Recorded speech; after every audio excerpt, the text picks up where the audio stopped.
Oh yeah, we turned fairy, y'all. Sorry. Yeah. I went and made a cocktail. Went and made a cocktail. This is for my slob kebab, Akron, BFF, Jeremy. This is a amaretto sour. We ain't had no cherry, so I had to use strawberry.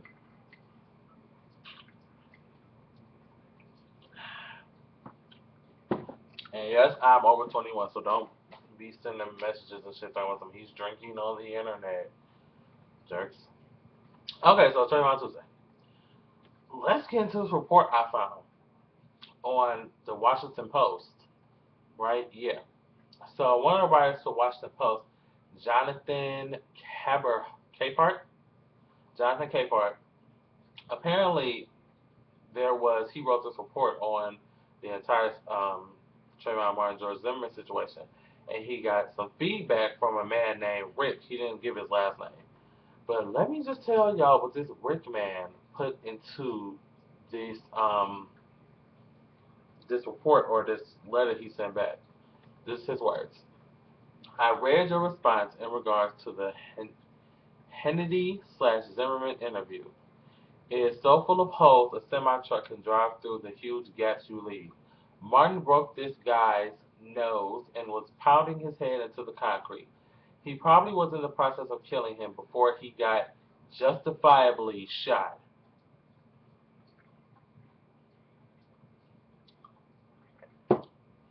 And justifiably is in parentheses. So let's start on that statement. So my issue with the statement is with the whole Martin broke this guy's nose and was pounding his head into the concrete. Here's my thing.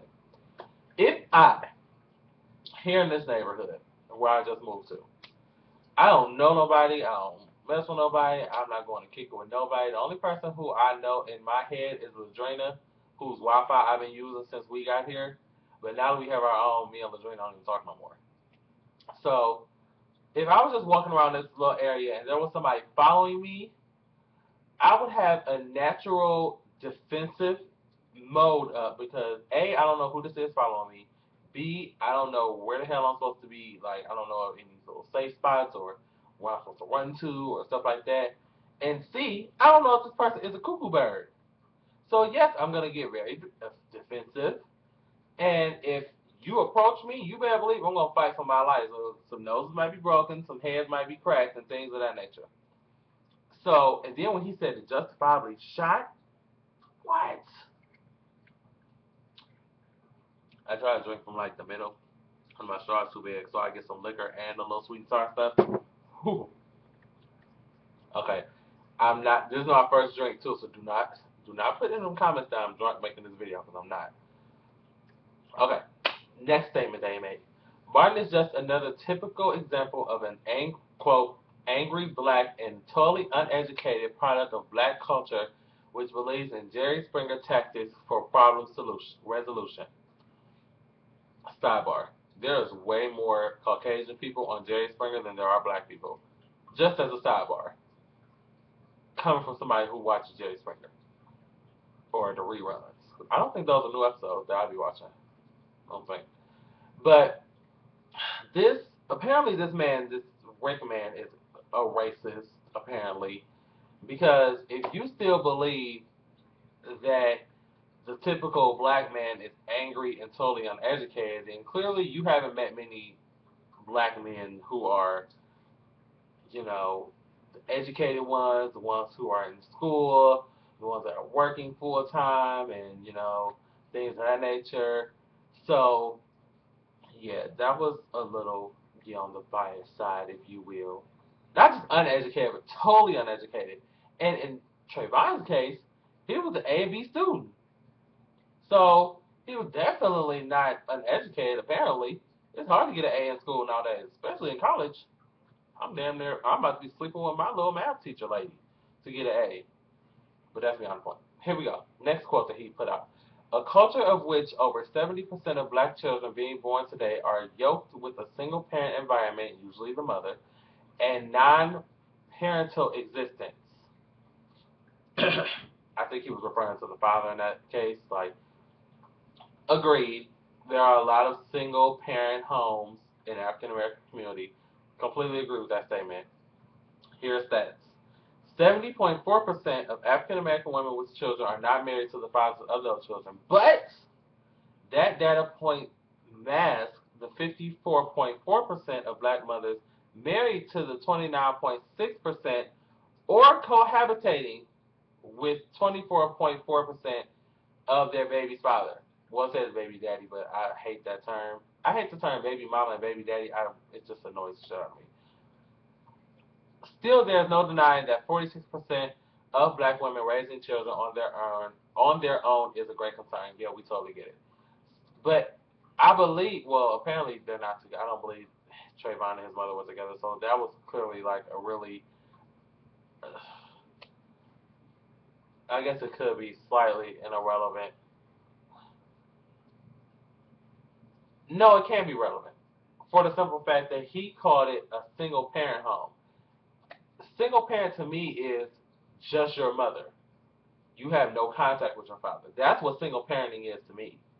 In Trayvon's case, you know your father. You were at your father's house kicking it on February 26th when the incident went down. So he wasn't a product of an actual single parent home in the definition of my single parenting, if you ask me. That's just under my own psychological thing. Okay, next statement. Why not write about? Oh, we are not talking about that. We are talking about this.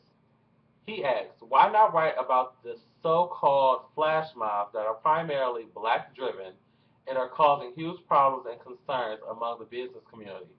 Martin got what he deserved.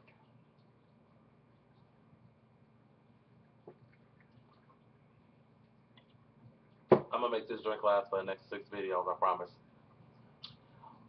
Let's talk about flash mobbing first of all.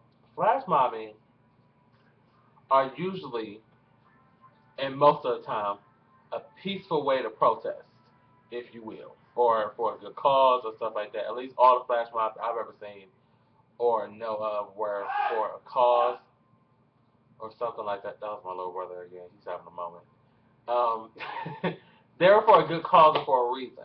So I'm not sure what type of flash mob he's talking about because there's not much harm in people dancing around in the street to a Lady Gaga song. You can't really call the police like they're fucking burning bridges and crosses and stuff on the highway. That's cause for calling the police.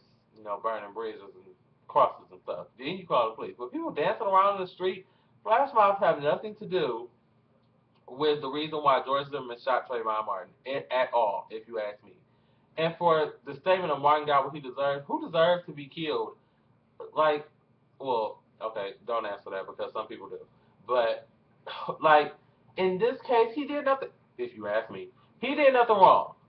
Absolutely nothing. And he was killed unjustifiably, and it was foul, if you ask me. That's just my opinion. I just wanted to talk about that. Other than that, that's it. I'm going Trayvon. We still here. We gonna keep rooting and things of that nature until homeboy is locked up and they will not let him out. So that's what that is. That's Trayvon Tuesday. I'll put the post to that link or that Washington Post in the down below so y'all can read it if y'all want to read all through it. If you want to and leave a comment on the little response bar because there's people going off on the little responses. So that's that. Okay. Up next is New Music Week. All right.